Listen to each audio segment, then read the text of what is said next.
Bismillahirrahmanirrahim. Peperangan Iran Amerika ini menambahkan keimanan tentera-tentera Iran terhadap Allah Subhanahu wa taala.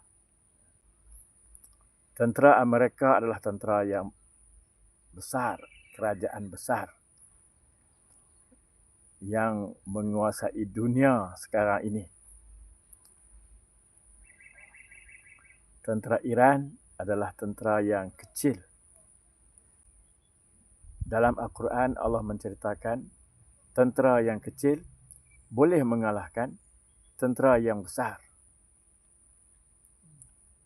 Kisah tentera Talut yang kecil apabila mereka melihat tentera Jalut yang besar, mereka tak berani nak melawan.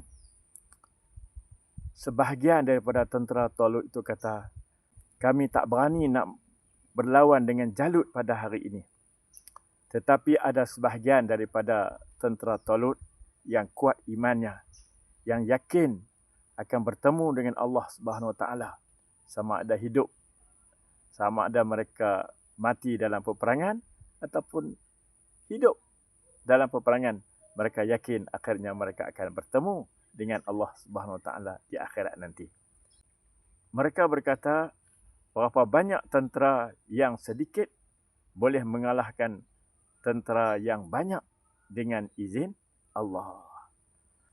Ini Allah Ta'ala cerita dalam surah Al-Baqarah ayat 249. Sebahagian daripadanya, A'udzubillahi minasyaitonirrajim. Qalu la taqata lanal yawma bijaluta wa junudih.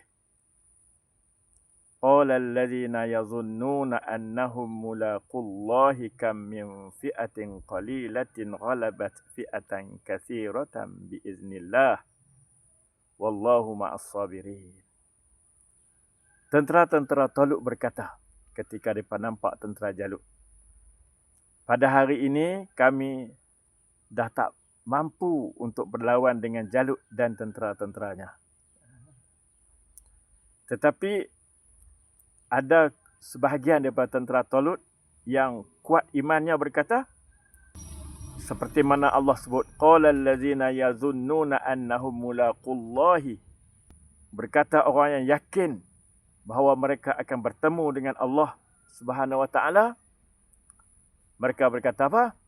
Kam min fi'atin qalilatin. Berapa banyak telah berlaku kumpulan yang sedikit. Ghalabat fi'atan katsiratan biiznillah. Menang, mengalahkan kumpulan yang banyak dengan izin Allah.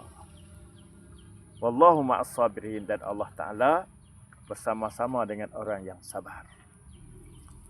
Ini saya rasa tentera-tentera Iran yang mereka ini kuat membaca Al-Quran, mereka akan berkata begini, kam min fi'atin qalilatin ghalabat fi'atan katsiratan biiznillah.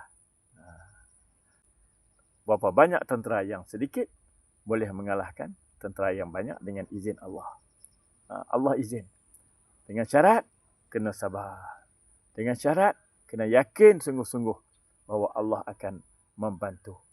Dan sekarang kita nampak, begitulah Iran sekarang yakin sungguh-sungguh mereka akan bertemu dengan Allah. Sebab itu mereka pernah berkata, untuk mempertahankan kedaulatan Republik Islam Iran, mereka berkata, kami akan menentang habis-habisan. Dan mereka tak takut mati. Karena orang yang mati dalam mempertahankan negara Islam, mereka berjuang fi sabilillah, mereka tidak mati sebenarnya, hakikatnya, walaupun nampak mereka mati. Kan? Wallahu a'lam.